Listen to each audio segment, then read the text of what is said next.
টিউটস বাংলায় সবাইকে শুভেচ্ছা জানিয়ে আফটার এফেক্টসের বেসিক ট্রেনিং কোর্সের আরেকটি এপিসোডে আপনাদেরকে আমন্ত্রণ জানাচ্ছি।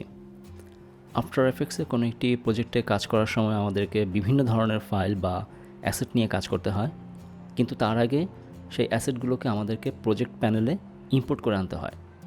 তো কীভাবে সেই অ্যাসেট বা ফাইলগুলি কোনো একটি প্রজেক্টে ইম্পোর্ট করে আনা যায় সেটি আজকে দেখানোর চেষ্টা করব।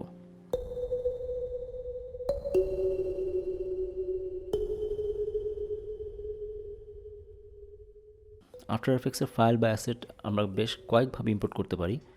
যেমন প্রথমে যদি আমি এখানে ফাইল মেনুতে যাই, এখান থেকে ইম্পোর্ট অপশনে গিয়ে আমরা দেখতে পাবো যে এখানে ফাইল, মাল্টিপল ফাইল, বিভিন্ন অপশন দেখাচ্ছে আমি ফাইল ইম্পোর্টের জন্য। তবে এখানে সবচেয়ে ইজিয়েস্ট ওয়ে হচ্ছে আমি যদি এখানে প্রজেক্ট প্যানেলের যে ব্ল্যাঙ্ক স্পেসটি আছে এখানে মাউসের ডাবল ক্লিক করি, সেক্ষেত্রে আমার এখানে ইম্পোর্ট ডায়ালগ বক্সটি ওপেন হবে। এখন আমি চাইলে যে ফাইলটি ইম্পোর্ট করতে চাই সেই ফাইলটিকে ক্লিক করে যদি এখানে ইম্পোর্টে ক্লিক করি, আমার সেই স্পেসিফিক ফাইলটি এখানে আমার প্রজেক্টে ইম্পোর্ট হয়ে যাবে। আবার আমি কিবোর্ডের কন্ট্রোল বাটন চেপে যদি কোনো স্পেসিফিক ফাইলকে ক্লিক করি, সেই নির্দিষ্ট ফাইলগুলোকেই আমি আবার ইম্পোর্ট বাটন ক্লিক করে ইম্পোর্ট করে নিয়ে আসতে পারি। আবার কোনো একটি স্পেসিফিক ফাইল ক্লিক করে কিবোর্ডের শিফট বাটন চেপে রেঞ্জ সিলেকশনের মাধ্যমেও আমি ফাইলকে ইম্পোর্ট করতে পারি। আবার ফাইল সিলেক্টের পর আমি কন্ট্রোল বাটন চেপে সেই সিলেকশনকে বাতিলও করতে পারি।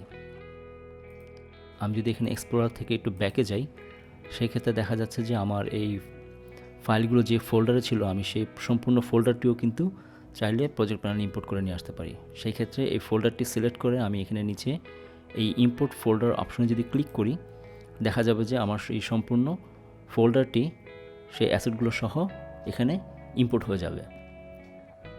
অর্থাৎ এখানে আমার যেই অডিও, পিকচার এবং ভিডিও ফাইলগুলো ছিল সেই সবগুলো ফাইলই ফোল্ডার সহ ইম্পোর্ট হয়ে যাবে। এখন আমি চাইলে এখানে অন্য একটি ফোল্ডার ক্রিয়েট করতে পারি। ধরুন আমি ফোল্ডারটির নাম দিলাম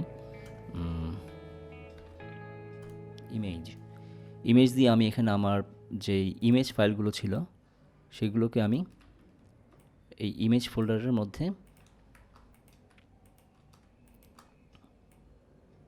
মুভ করে নিয়ে আসতে পারি। একইভাবে দুটি ভিডিও ফাইলের জন্য আমি একটি ভিডিও ফোল্ডার ক্রিয়েট করতে পারি।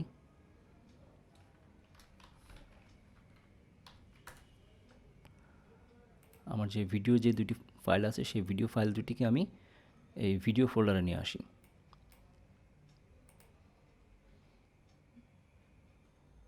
আরেকটি ফাইল তৈরি করি সাউন্ড।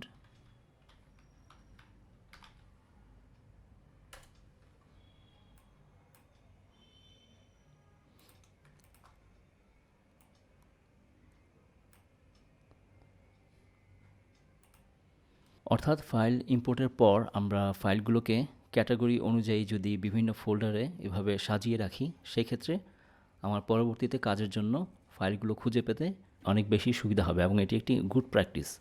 সবসময় আপনারা যদি এই প্র্যাকটিসটি ফলো করেন, সেক্ষেত্রে আপনারা বড় কোনো প্রজেক্টে অনেকগুলো ফাইল নিয়ে যদি কাজ করেন, ক্যাটাগরি ওয়াইজ এভাবে ফাইলগুলোকে বিভিন্ন ফোল্ডারে সাজিয়ে রাখলে আপনাদের জন্য সেই ফাইলগুলো খুঁজে পেতে অনেক ইজিয়ার হবে। এখন আমি চাইলে অ্যাসেট ফোল্ডারটি ডিলিট করে দিতে পারি। আবার এখানে আমি কোনো একটি স্পেসিফিক ফাইল যদি ক্লিক করি, এর কিছু বেসিক প্রপার্টিজ থাম্বনেল সহ প্রজেক্ট প্যানেলের এই উপরের অংশটিতে দেখা যাবে। যেমন আমি যে ভিডিও ফাইলটি ক্লিক করেছি, এখানে ক্লিপটির নাম, এর যে রেজলিউশন, কোডেক, ফ্রেম রেট, আরও বেশ কিছু জিনিস এখানে এই প্রজেক্ট প্যানেলের উপরের অংশে দেখা যাচ্ছে। আবার আমি প্রজেক্ট প্যানেলে চাইলে কোনো একটি ফাইলকে আমার ইচ্ছে মতো রিনেম করতে পারি। যেমন এখানে প্রজেক্ট প্যানেলে এখন বর্তমানে যে ফাইলটি সিলেক্ট আছে, আমি যদি আমার কিবোর্ডে এন্টার বাটন চাপি, তবে আমি এই ফাইলটিকে আমার ইচ্ছে মতো রিনেম করতে পারবো। যেমন আমি এই ফাইলটিকে নেচার 2 নামে রিনেম করেছি। তবে আফটার এফেক্টসে কোনো একটি ফাইলকে রিনেম করা হলে হার্ড ডিস্কে যে অরিজিনাল ফাইলটি আছে সেই ফাইলটি কিন্তু রিনেম হয় না। শুধুমাত্র ইনসাইড অফ আফটার এফেক্টস আমার রেফারেন্সের জন্য আমার এই ফাইলটির নাম রিনেম হচ্ছে। আর আরেকটি ব্যাপার, এটা তখন আমার খেয়াল ছিল না, এখন বলে দিচ্ছি।